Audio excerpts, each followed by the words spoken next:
right, here we are back with another episode of Stories with the Devil. We got a special guest that goes by the name of Big Blacks. Go ahead and introduce yourself. Hello, everybody. My name is Big Black. I'm from San Gabriel Valley, Little Hill Gang. I heard you got a story that dates back all the way to 1991. Is that true, what I'm hearing? Yeah, I have a story that can take us back all the way to 1991. One or two parts might be a little blurry, but for the most part, I got it pretty down packed, and it was a story that impacted my whole life to this day. I still remember it. I have to do with a real good friend of mine. So the story that I'm about to tell takes us back to 1991. Just coming in from the San Gabriel Valley area, my mom and dad had bought a pad out here in the Inland Empire. House was going pretty cheap, My dad got us a nice house out here for a low ticket. So whether we liked it or not, we had no choice. We were at the age where wherever they took us, we had to go because we had no means for anything. Where were you coming from, if I can ask? I was born and raised in East Los Angeles, and as a youngster, I spent most of my time in Almani and Monrovia area. We moved from Monrovia last to out here to the city of Fontana. Therefore, I went to Fontana High School. The years that we moved out here was my 9th grade year, if I remember correctly. So we were taking it back to 1991. I've been out here already for about almost going onto a full year maybe or so.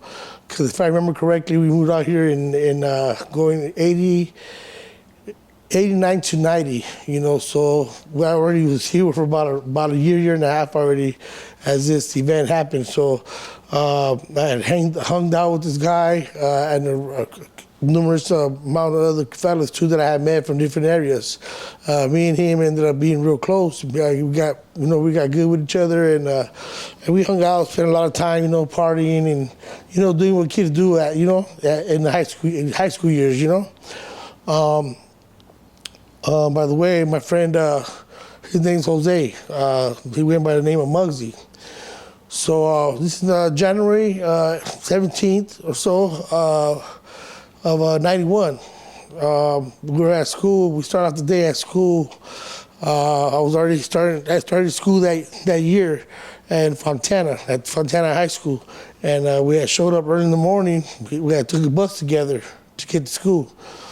And in those years, a lot of people were moving out here to the Inland Empire from the harbor area, different areas of Los Angeles County, San Fernando area, all the areas. A lot of people were buying houses out here because they were going for a low ticket. So with that being said, so we're at Fontana High School this morning, and my buddy, shows up, and he had at that time he was from a hood. From the West LA area.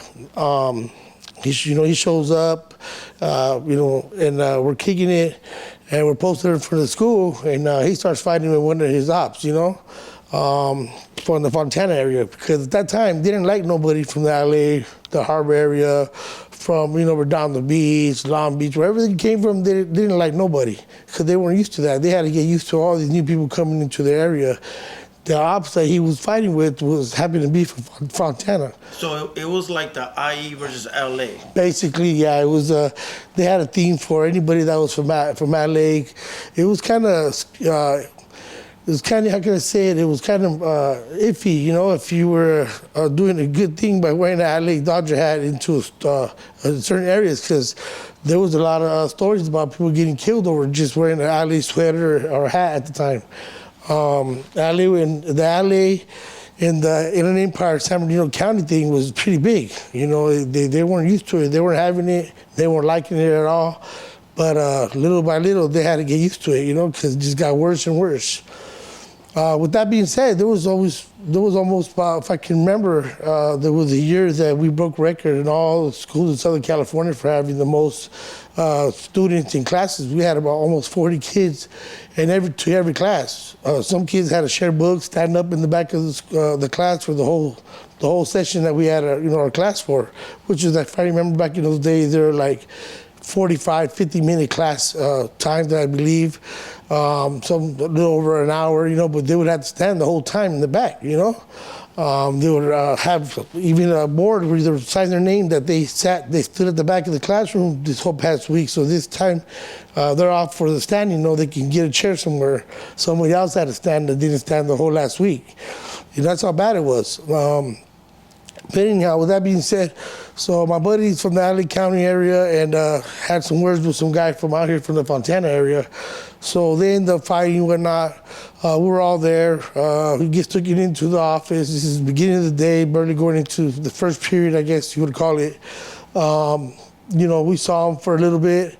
Before he knew it, he was gone. I guess they had expelled him already because he had couple of other incidents throughout that week. The homie from West LA got expelled? Yeah, well, he got suspended. He was sent home on a suspension, and I guess they were gonna look into an expulsion because he had so many incidents already with the same guy.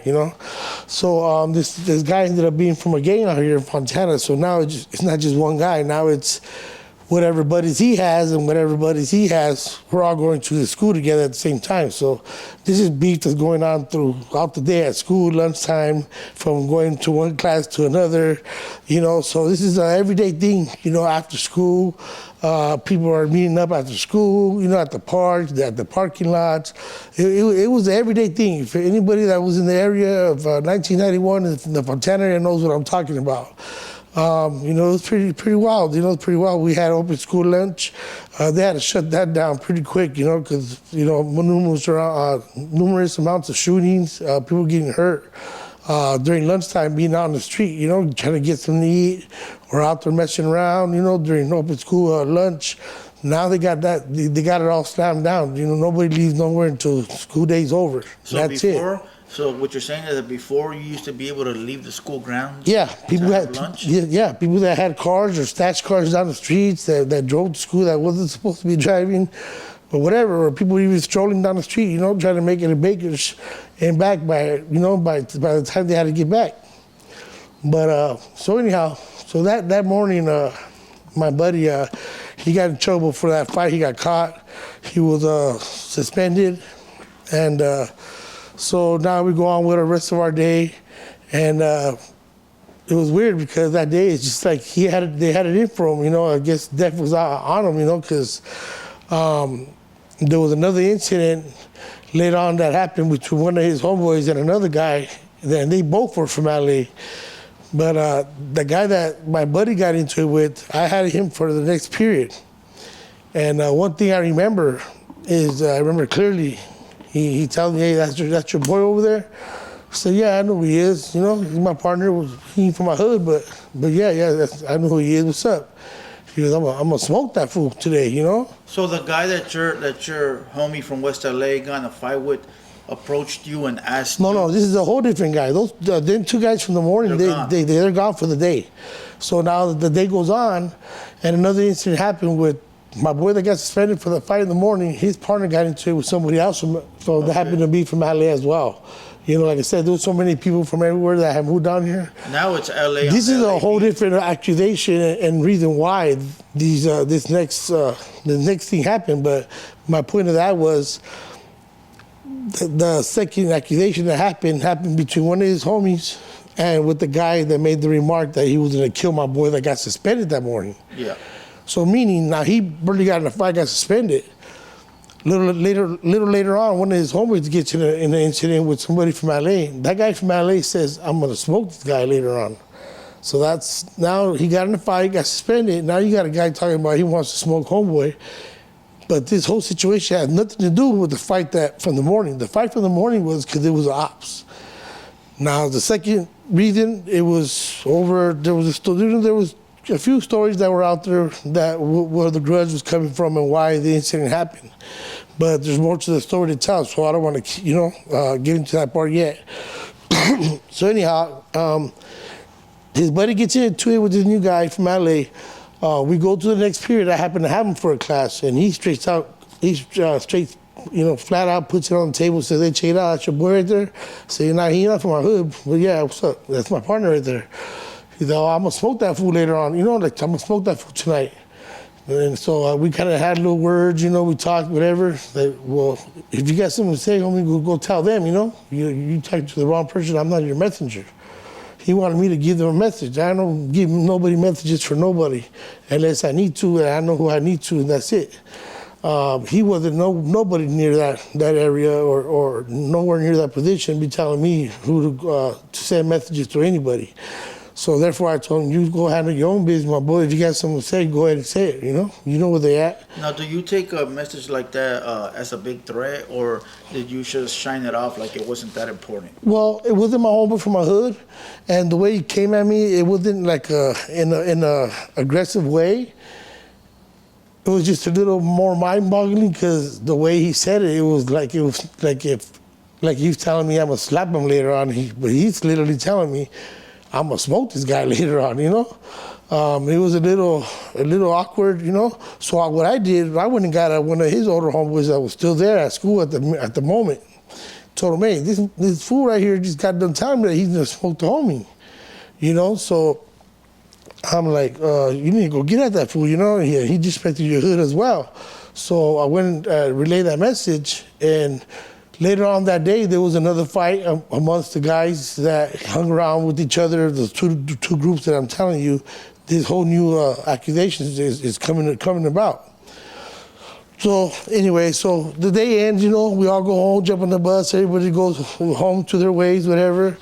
Like I said, homeboy had made that comment, had no idea of why or what, never mentioned why, didn't care to ask him why. I just thought it was kind of thugged out for homeboy to straight out flat say, I'm gonna smoke this fool. That's a pretty serious, I gotta say, threat, to make to an ops of yours, you know what I mean? And so later on that day, maybe let's say, you could probably say it's around 5:30 or so, 6 o'clock. We're all hanging out, and there's a park in Southridge, in Fontana. We're all hanging out at the park, and we're chilling, next to the swing area. We got a little ghetto blaster. Back in the day, they had those big old ghetto blasters. And they had a couple of older homies that came down from their hood from LA, from the West LA area. They had came through, and we're just posted up chilling. Well, my dinner time came, where I usually go home. I make sure I'm home, I eat my dinner.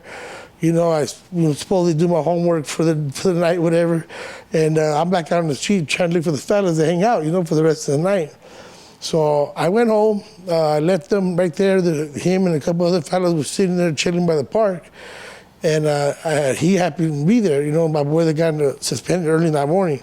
And I told my boy, hey, I don't know, I just kind of felt weird, I told him, hey, remember what that comment homeboy made, just be through child just in case, you just never know. Nah, they ain't nobody.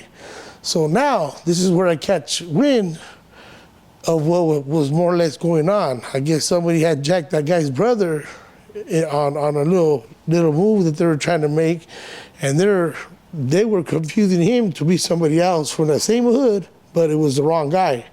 He thought it was the guy that had pistol with his brother like a week prior to that over some kind of deal. So the guy that made the threat is the one that had got pistol. His brother got pistol whipped. His brother got pistol whipped a week or two prior to that. So he was looking for the guy that did it. And he's thinking my boy Muggsy, rest in peace, was the one that they did look alike, size-wise, complexion, everything, same hood. But it wasn't him. Now, 5:36, it wasn't him, yeah, of course. So 5:36 o'clock comes along, and I tell the homie here, it's getting chilly. I go, here, dog, don't trip. The Chicago Bulls bomber jackets that just came out to play, and my pops, of course, always looked out, and rest in peace. They always looked out and gave me what I wanted, and what he could give me, he wouldn't hesitate. So, I didn't really care too much for red ever, but I had to give me a bomber, Jordan jacket because, just wanted to fit in with everybody else and have the tight gear, So I left my boy my jacket and say, hey, check it out. I'm going to go home and get my grub on. My mom's already come, talking about, the food's going to be ready.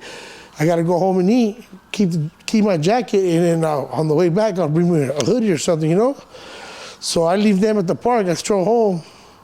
So about an hour or so goes by, and it is now about 7:30, in the afternoon. Well, believe it or not, I tell my dad, hey, Pop, do you think you run me to the park with the homies, chill with the homies? Yeah, give me a few minutes and I'll drop you off, but I'm just gonna pull up right to the side and drop you off. All right, cool. It was not that far from my house. Maybe a 3-4 minute drive in the car. So my dad goes ahead and gives me a ride. And as we pull up to the side of the park, to the opposite side of the park from where they were at, I get off. I'm getting off my truck, and then I start hearing popping. And my dad says, rest in peace, what was that? And I heard it again, bah. But there were so many people that you really couldn't tell what was going on until at the moment that this was going on, that was the second shot that was already been fired by people that had just drove up to the, basically you can see the child's play area. You know, mind you that they were shooting across the little circle where they have the swings and the slides for the kids, you know. Yeah, the homies were kicking it off to the sides, but his guys are now, everybody's running, and they're running everywhere. You got strollers being flipped over, you got dogs running loose, you got people screaming and yelling, you got people diving for people, trying to lay people on the ground, and there was a softball game going on, because I remember the people on the field that were closer to me as I got out the truck. As I'm coming towards my homie now. Now I'm skipping, kind of like running towards my homie as he's running towards my way. And, you know, I'm basically running northbound, he's running southbound at me. And now I can see the guy in the background after so many people are laying on the ground and running and screaming. Now I can see, and there's a guy in the background, and he's literally has his hand up in the air and he's aiming. Can't tell what kind of gun. I mean, I'm a good, maybe say 40, 50 yards from this guy, you know? But this guy, you can see him in the background. As you see the flash and you hear the pop, you would see his hand slide over to the left. Boom. Boom. He was literally taking his time, aiming, and really, really trying to hit somebody. As I was running towards my boy, Muggsy, rest in peace, I'm running at him, and I see his body jerk. You know, I knew he was hit the way his body just jerked forward, and it kind of spun him, and he ends up falling. At that moment, within seconds, I'm on top of him, you know, and I tell him, stay down, and I see another guy come out from the side of the tennis area, and he lets off about another 5 or 6, 7 rounds. Boom, boom, boom, boom. I can see all the flashes. Now, at this point now, I have another buddy that's probably about another 30, 40 yards off to the side of us that took off, I guess, running that way. He had caught a bullet in the butt area, and it went through his bladder. So this guy now is screaming for, you know, he's screaming at the top of his lungs, you know. I mean, imagine taking what it was a 44 Magnum that had hit him, caught him in the buttocks area, and it went through his bladder. So he was screaming like crazy. So I get to my boy, I cover him. I see the guys turn around and run back. They jump in a Buick, and they take off. I see the car taking off. So as I see them taking off, I tell my homeboy, stay down. Don't fucking move, stay down. You're good, because I was patting him down. His eyes were open. I'm patting him down, and I see that his side of his arm is wet. So they got you in the arm. Don't trip, you're good. I'm going to go check on Moscow, you know. The other homie down the way, he was screaming at the top of his lungs. So I run across, and I see a couple of homies that are starting to run back. That were all from some of the other homies that had ran. They were making their way back. Everybody was running from the gunshots, you know. I get to the homie. He's screaming. I'm like, hey, bro, like settle down, bro. Stop yelling. You're scaring me. And I noticed that he got hit in a pretty messed up area. I knew that he was doing bad. So at that point, one of the homies, they called him Bird. He was, you know, like some young white boy, half white, half Mexican, Hispanic. He had ran back. I told me, hold this fool. Don't let him get up. Don't turn him. Just don't let him move. Then I run back. I'm gonna go check on Muggsy.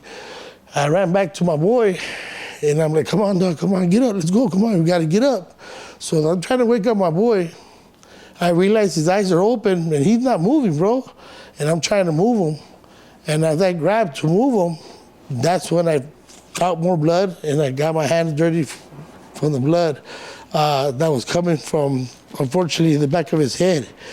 I didn't know, but he had caught one to the back of his head by his ear, and they left a pretty bad hole back there, and didn't know it in the beginning, but that's the reason why his eyes were open, because his brain was still good, but he had head trauma. He had caught one to the side of his ear, by the side of his ear. And the one I had recognized and seen when everything first started was his arm. I'm thinking he was only shot in his arm, but unfortunately, no. It ended up being that he was shot in the back of the head. My other buddy, as you can remember, I said he was shot in the back, in his butt area, and it came through his bladder. So we're sitting there, Popo shows up, hymns everybody up, and making sure starts taping up the area. They're taping up the area, and we're sitting there, and it's like a fucking movie. Excuse my language. It's like a movie. But we sat there, and I can remember just looking up as they were flagging the chopper, clearing the chopper to land on the field. So we're on the ground while this is happening, and I'm looking to the side, and behind the yellow tape, where I played a lot of baseball throughout my years, from Little League, from T-ball all the way up, and so I got to play a year or two of baseball out here with the guys out here, some of the guys that I met out here, and I just remember looking behind the yellow tape and seeing it was weird. It's like a movie. It was like I knew every single person that was standing behind that rope. If it wasn't a player, it was a player's cousin or brother or the mom or dad or the aunt or people that I would just constantly see at the park. Even I remember at the time what is security guard for the middle school, and this is already, mind you, 7:30 something in the afternoon. This is nighttime. He's there behind the tape, and I'm looking at him, and he's looking at me, shaking his head, like just tripping out. I'm just seeing nothing but people that I know, bro. It was weird, and we're desperate because we want this chopper to land, but they have their procedures. They cannot just land anywhere unless it's clear. So they got a guy out in the middle of the field, and in the softball field. They cleared it all out. He finally landed. They get the guys in the chopper. One of my boys was shot in the back, so they put him sideways. And as they drove away, or flew away, should I say, my partner says that while they were in the plane, that since they had Muggsy on his back and they had him on his side because he had the back injury to his butt, he said that he would just see tears coming down the homie's eyes. But I don't know, after getting hit with a 44, bro, it's like, I don't, you don't know what to think, I don't know if, his brain knew what was going on and whatnot, but that's some pretty serious trauma there, But yeah, it's like this was years back in the days, like I said, it's a long time ago, and I remember the story like it was yesterday. And there's a few other little things that come along with the story, but I'm gonna end it like this. From there, we get together, and a few homies' parents drove out to the field, and I remember they let us go. They knew that we were victims, so they let us go. They searched us, made sure we had no weapons. We left with some of the, like I said, the homies' parents, jumped in, went to another house. We all got together, and I remember we all made our way to Loma Linda Hospital, where later that night he was pronounced dead due to his wounds. He succumbed to his wounds, and yeah. So I have a question. So that the people that didn't get caught? No, at the time they got away from the scene, but being he had a girlfriend that was real good friends. It was like we were like a big circle. See, like for us to go to Fohai, we all lived in Southridge at the time. So that's like a little secluded area below the 10. So the only way to get to school was not everybody had a way to school. So everybody that came from Southridge was like a family, and we all took the same bus to get to the high school, to get to school there and back every day. The year before that, there was so many people that we didn't get to go to high school the time that we were supposed to go to high school. We had to spend some time at the middle school, I think half the year, not even maybe the whole year. That we're supposed to be in high school, we spent it at a middle school here in Southridge. We were supposed to be in high school because I believe it's 9th, 10th, 11th, 12th, right? We went to 9th grade at a middle school at the time because there was so many people in those days, you know. Population was high out here. And that's what it was, you know. It was just a lot of people everywhere and moving into one little town. And now it's, if you go out there, take a ride out there, there's a lot of different stuff out there that you can see. It's grown to back in the days where I remember it, you know. But for the most part, yeah, that's my story, man. You know, I lost a good friend that day. Question: did the guy end up getting caught? No, he didn't get caught that night. I'm sorry. He didn't get caught that night, but within time, yeah, within months of time and stuff like that, them looking for him, he was caught somewhere in Mexico. They had went out there and got him, the marshals, and he was charged with this murder, you know. So he's in prison right now? Yeah, I'm pretty sure he's still in prison. I mean, this is back in '91. Back in those years, you didn't get that much time for murders and stuff like that, you know. So who knows what kind of deal he might have got, you know. But for all you know, he's probably walking the streets again, you know. One more question that I had throughout the story. So when your dad dropped you off, your dad stayed there or he left? My dad, I remember my dad staying there throughout the whole thing until I left with one of my homeboys' dads. We all jumped in his big old Suburban, Dooley. Once we left from there, that's when my dad ended up going back home. And I don't recall if I seen them later on that night at the hospital. I'm pretty sure they drove to the hospital, but like I said, back in the days, we all knew each other's parents and brothers, you know, like we were actually really good friends. Even to this day, a lot of them guys are still around and they're good cats, you know, and you know, we had some rough times together, you know, because those days. And one last question. This was LA on LA crime, right? Yeah, it was LA on LA crime. Yes, it was. Okay, with that being said, is there anything else you might want to say before we log off? No, just, you know, if you're out there in the streets, man, you know, keep your head on the swivel, man. Ain't no joke out there. And once again, it's Big Black from Little Hills, San Gabriel Valley. Much love to the Haters World. Much love to Big Straps out there. And that's it. All right, that concludes the episode of Stories with the Devil. I'm your host, Blue Devil, and we out.